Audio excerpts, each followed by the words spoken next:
सुप्रभात। आज की सुबह की शुरुआत होती है चीलों के साथ और मैं खा रही थी लोगों की ज़ुबान से ज़्यादा तीखी चटनी।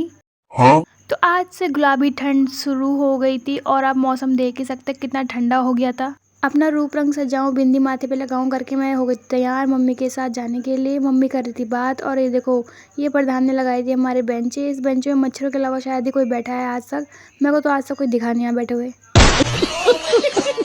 फिर ये छोटे-छोटे 2 बच्चे मुझे मिल गए, फिर कैमरा देख के कहती थी हम हाय करते हैं, हमारी वीडियो डालना। मैंने कहा हाँ, क्यों नहीं। ये देखो, ये और शैतान बच्चा।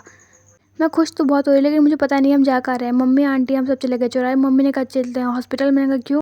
मम्मी ने कहा जो तू पागल हो जाती है बीच-बीच में उसको दिखाने के लिए। फिर डॉक्टर ने कहा अरे इसको लेके जाओ, इसका इलाज यहाँ भी नहीं हो सकता है, ये इंसानों के लिए है।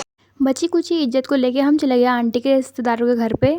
सोचा था वहाँ जाके थोड़ी इज्जत मिलेगी, लेकिन आंटी ने शुरुआत में पूछ लिया आपके बच्चे कौन सी क्लास में पढ़ती है। मैं शर्म के मारे पानी-पानी हो गई। मैंने कहा आंटी एक काम करती हूँ, मैं घर चल जाती हूँ क्योंकि बेइज्जती तो मेरे घर पे भी हो जाती है। आप इतना कष्ट मत कीजिए मेरी बेइज्जती करने में।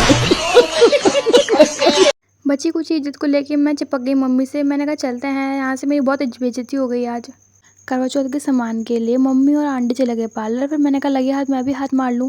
फिर मैंने देखा वहाँ पे बहुत सारे झुमके और फिर मुझे आया एक पर्स पसंद। उसमें से मुझे वाइट वाला पसंद आया था, लेकिन मैं हमेशा की तरह जब कलर डिसीजन लेती हूँ तो अपना बेड़ा गर्क कर देती हूँ। फिर मैंने अपना ग्रे वाला ले ही लिया। फिर बेड़ा गर्क करके हम सब घर चले गए थे। घर हमें देखे स्कूल के बच्चे जो घर जा रहे थे। मम्मी ने मेरा हाथ पकड़ लिया। मैंने कहा हाथ क्यों पकड़ रहे हो? कह रहे तू भी छोटी बच्ची तो है। मैंने कहा चुप रहो, बेइज्जती कम हो रही थी तुम भी कर रहे हो। दिन के लिए बनाई मम्मी ने तोरी, और ये तोरी जितनी हरी काश मेरी ज़िंदगी भी उतनी हरी होती। फिर अपने जख्मों पे मरहम लगाते हुए मैंने खाई जलेबी। और अक्टूबर की ठंड शुरू होने लग गई थी और धीरे-धीरे करके बारिश होना शुरू हो गई थी।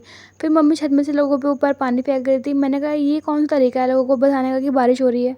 तो मम्मी कह रही है अपना स्टाइल है। फिर मैं अपने स्टाइल में मम्मी ने कप उठाया और चाय पीने लग गई थी। फिर बाहर देखो बारिश इतनी तेज़, भगवान ने नली खोल दिया ऊपर से कि आज सबको भिगा के ही रहूँगा। फिर मम्मी छोटे बच्चों की तरह बैठी थी कुर्सी पे और मौसम देखो इतना अंधेरा होने लग गया है, जबकि दिन के अभी 4:30 ही बज रहे हैं और अभी से इतना अंधेरा है क्योंकि अब रात होने लग गई जल्दी और दिन बड़े हो जाएंगे।